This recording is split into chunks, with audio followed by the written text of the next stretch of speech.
Is your doctor? Berlin, Vermont Medical. She's not doing a very good job. All right, we're live. I was downstairs paying my union. Representative Granning, the floor is yours. Floor is yours. So S60 came to my attention while we were working on the VITA bill, which I can't keep numbers straight right now on the bill numbers in my head, but the VITA bill has a provision in it so that businesses, the BGAP, businesses that have flood impact, including, you all heard it here, including agricultural businesses, can get access to a low cost revolving loan fund to support them in recovery. And while we were looking at that, we were looking at how to ensure that the fund is managed with appropriate guidelines, right? And so when we looked at S60, we saw that the guidelines were less clear and it was incredibly broad. And so what I'm putting together and working on with NOFA is some kind of guidelines to make sure that the funds are used with some guardrails. So it's not something that can be used annually for the same kind of loss or, used getting funds from one state fund like the VITA fund and also getting funds from the from S60 for the exact same loss. So just trying to put some guardrails around to ensure that we're being appropriate with state dollars. So when we have language, hopefully it will say all of that, and hopefully you will find it favorable. Representative Nussbaum. So you're saying S60 shouldn't be part of the business plan? Yes. Okay.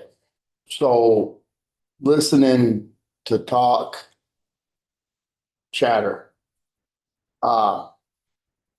S60 may have, we have no guarantee of funding in S60.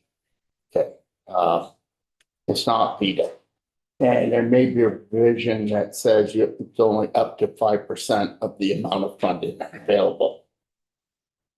Which, if it's $1 million, is $50,000. Which would cover up to 50% of the firm's losses. A lot of those floods in 23 were in the hundreds of thousands of dollars. Is it your committee's intent that if a farm got $50,000 from S60, just using that as a for instance, but their farm loss was $300,000, they couldn't apply to VITA for a low interest loan to help get them back on their feet as well? No, it's to make sure that it's not a $20,000 loss, that they're getting $20,000 from one organization in the state and a second $20,000 in another. Okay, fair enough. Thank you. Yeah. Yeah. And I think the language that we'll see is fairly straightforward when we eventually see it. Mhm. And when that time comes, and that might be tomorrow if we can fit it in, but I'm not sure that we can. So, but we'll let you know and we can have you back. If you need me, that's fine. And if you don't need me, I'm totally okay with that. Okay. All right. Great. Thank you. Thank you, everybody. I appreciate it. Oh, and just to be clear, this is your amendment. It's not. It is correct. Thank you. It is not a committee amendment. It's coming from me. Although I'm sure if I asked, I would get other committee members to sign on, but that just takes a lot of effort. Representative O'Brien. I just wonder, sort of coming at it from the reverse direction, do the VITA loans have certain strings attached then as far as, in farming, whether you're eligible for a grant or whether you have, say, crop insurance that covers some of it? I mean, where does VITA fall on those sort of things? Well, the VITA, and thank you for asking that, because I did hear the VITA fund is only $2 million. Right, I know. So it is, and it covers many more businesses than ag. So it is another similarly tiny drop in the bucket for the kinds of losses that we are seeing in the And state. their loans too. And their loans, right? And it's a revolving loan fund, which is another way to, the money is there for a long time. Okay, so your question was, what are the guardrails around that? And there are guardrails around the funds not being able to be also duplicated from other state funds. Are there, I don't recall if there are guardrails around if there's insurance, but I don't think there is. I think it's losses that are uncovered. So that would be, if there's insurance, it's a covered loss. Okay. What was the program? NAP or something? BGAP, You know, there's a Different. federal program. That paid like 0.0003% of insured.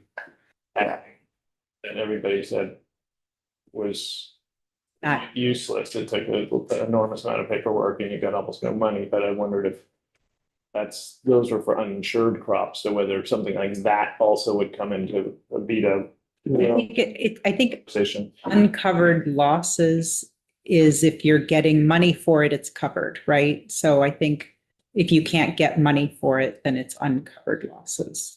Think would be, again, not a lawyer. I didn't say again, but I'm not a lawyer, but in my understanding, that's, yeah. All right. Anything else for Representative Branning? All right, thank you. Thank you. So, Jess, do you want to come up?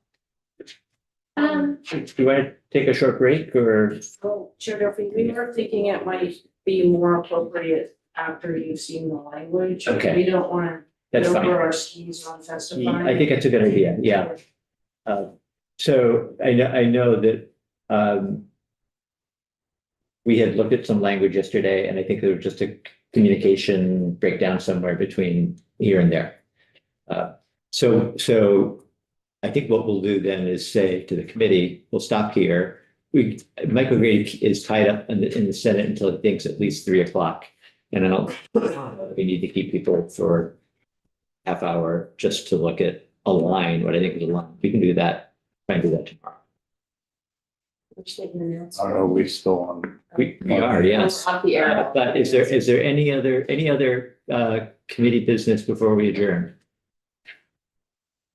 All right, so tomorrow, just don't forget that we're on the floor at 9:30. If for some reason I feel that, we'll be on the floor at 9:30. We won't be meeting before that.